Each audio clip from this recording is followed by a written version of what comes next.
Hello, and thank you for giving us another opportunity to spend some time with you on Stairway to Health, brought to you by Health Experts Canada.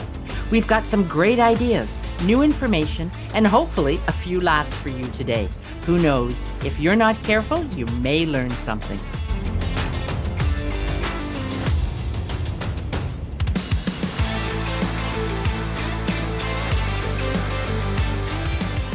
Hello, everybody, and welcome to the Stairway to Health podcast. I'm your host, Frank Pirri, and I'm here with Marilyn Mitchell. Marilyn. I love this time of year sometimes. Well, I'm happy that you're happy with it, because right now I'm not so loving it, you know? Well, I, like you, find myself at times during the spring and summer months not loving this time of year because I am an allergy sufferer. And it's not easy for a lot of us allergy sufferers, right? Well, you know what? I'm not an allergy sufferer. I mean, I think when I was a teenager, there was a couple of years there where in August I had hay fever, ragweed, or something. I don't know. And I thought, boy, that wasn't fun. And then that was it. Like I hadn't seen it again.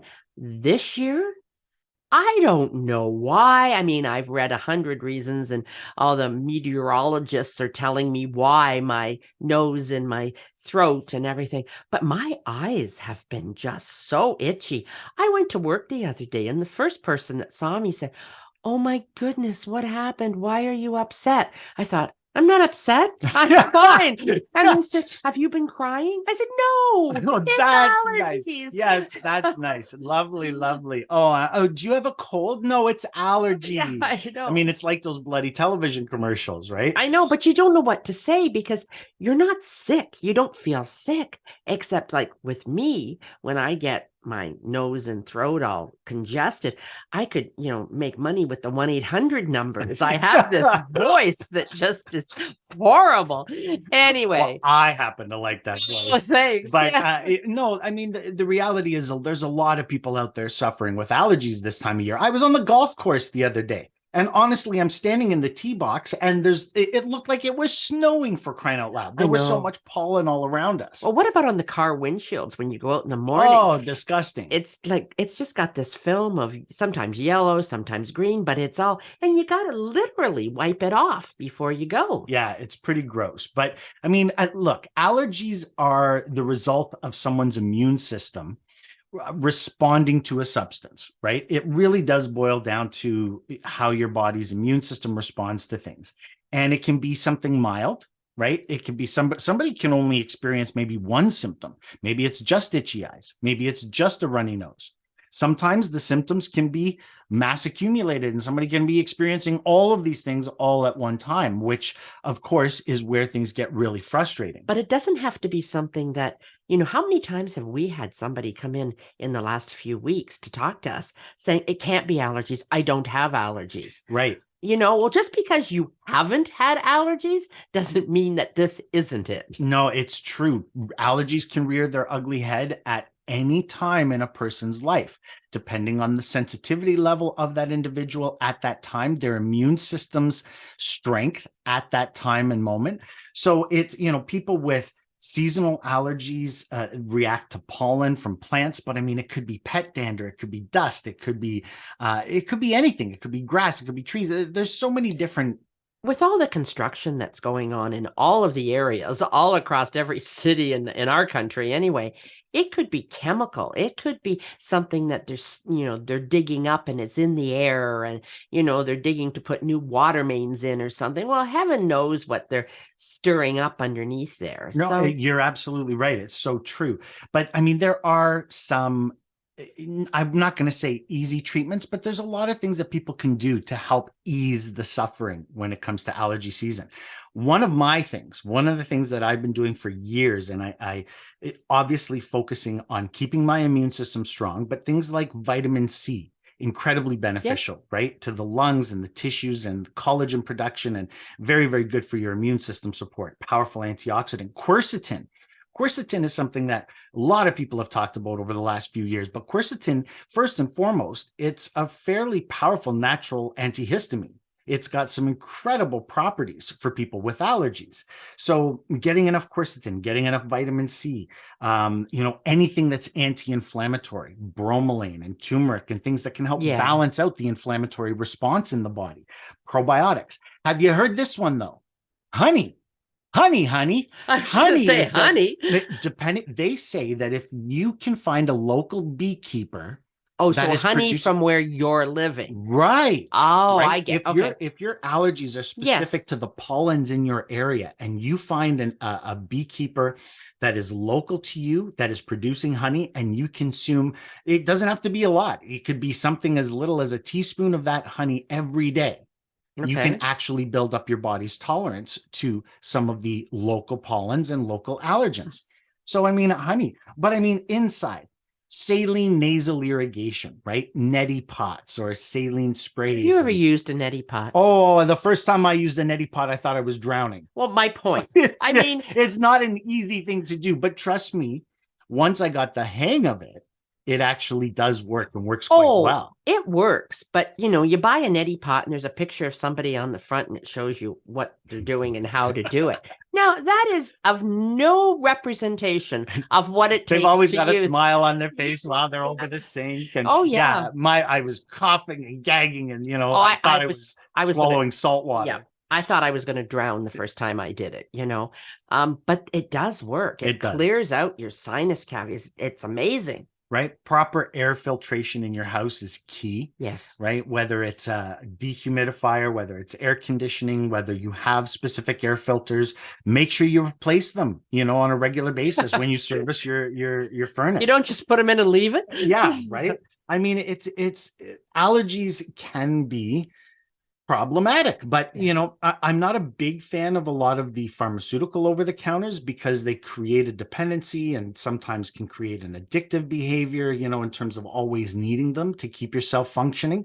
But last resort, there's lots of options out there available. Oh, absolutely. Yeah. But here's another one. Okay, so we strengthen our immune system, we get our allergies under control, we're taking the right supplementation that way. Everybody's coming in asking whether they need to be using vitamin D this time of year. Like it's unbelievable. They realize the connection. Vitamin D3 is the sunshine vitamin. Right. And they figure, well, there's lots of sunshine out there right now. So ergo, I don't need vitamin D. Or so they think. Wrong. Right? Yeah. It is wrong. We have to understand that when we get our vitamin D levels checked, it's based on how our body retains that vitamin D over 12 months, over an entire year. It's not just about in the moment or the right now. So vitamin D, I say people should supplement with it year round. Right. Now, if they argue and they say they're outside a lot. Yes, that's when I get, because they believe, or at some point, somebody said that because it's the sunshine vitamin, if you're in sunshine, you don't need it. Now, that's true. That statement is true. But there's only two ways you get vitamin D into your body. Other than supplementation. But from the sun, one of them is through your skin, and the other one is through your retina. Your eyes. Yes, in your eyes.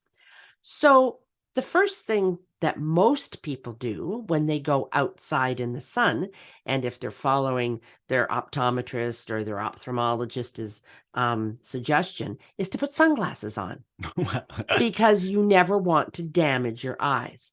The moment that you put sunglasses on, bingo bango, you're stopping the sun from getting into your retina. Now, even if they're not sunglasses, you have glasses. And what do they have on them? All glasses, all vision wear come with some level of UV protection. That's right. What it is, yeah. And as soon as you have any of those special coatings or anything on the lens itself, you're stopping that absorption of the sun getting in through the retina. Now, you may receive trace amounts, but it's not like you're getting full-blown vitamin D absorption into the body. The other thing on your skin, well, hopefully most of us have some of our body covered in clothing, so there's that. But if you're like myself, when I get out of well, first of all, let's start at the beginning. When I'm in the shower every morning, I have either a bar soap or a liquid soap that I use on my puff thing and I wash in the shower. When I get out, I'm not fooling myself that there still isn't soap residue somewhere on my body. Second of all, if I don't put some sort of body lotion on that smells wonderful, body oil, something, my skin's going to be dry. So I've got already maybe a bit of soap residue. I certainly have body lotion or body oil on my system or on my skin. When I go outside, I don't need to put sunblock on to stop the vitamin D. The vitamin D being absorbed onto my skin is being stopped because I have oil, lotion, soap, whatever. And I think that people don't understand that because they say, well, I don't wear sunblock when I go out all the time. I don't care. Now, I mean, we're not telling people they shouldn't wear sunblock, we're right? talking about vitamin D, right? The absorption of vitamin D. And somebody will say, oh my gosh, look at, I was out there yesterday in the yard and I got sunburnt. I got so much vitamin D. No, sunburn and vitamin D are not the same thing. I mean, I tend to enjoy a nice bronze tan, especially when the weather is right. But being tanned, again, I mean, you can have sunscreens on, you can have sunblocks, you can have sun lotions, you can have any type of body lotion, body cream, and so forth. So you're right. You anything that is topically on the skin, prohibiting the sun from entering through the pores in your skin, that's inhibiting vitamin D absorption. Now, here's the thing. Vitamin D is imperative to your immune system. So the reason why I brought the whole thing up is if you're an allergy sufferer and your allergies are directly tied to your immune system, then sometimes just simply having enough vitamin D in your body to support immunity can make all the difference in the world for people. Now, I'm not saying it's the be and the end all for allergy sufferers, but it is one way to target the health and the strength of your immunity. But what I will tell people, and I use this all the time, I'm a big believer in vitamin D supplementation, and I use it year round. But during the months where I am outside, getting more sun, spending more time outdoors with less clothing on, I just reduce my dosage. It's not that I stop taking vitamin D in the summer. I just reduce my dosage. So you can lower your dosage during this time of year, but you should still supplement on a regular basis. And then, of course, if you are immunocompromised, then you may want to consider keeping the vitamin D levels up higher. Right. So it is very personal. It's a very personal choice and decision, but I honestly believe everyone should supplement with vitamin D year round. And I honestly believe that we should be out in the sun, getting those beautiful rays on our body, on our faces. We've got some beautiful sun natural protection, sunscreens, natural ones that are on that you can put on that's not chemically laden. I mean, we have so many things available to us.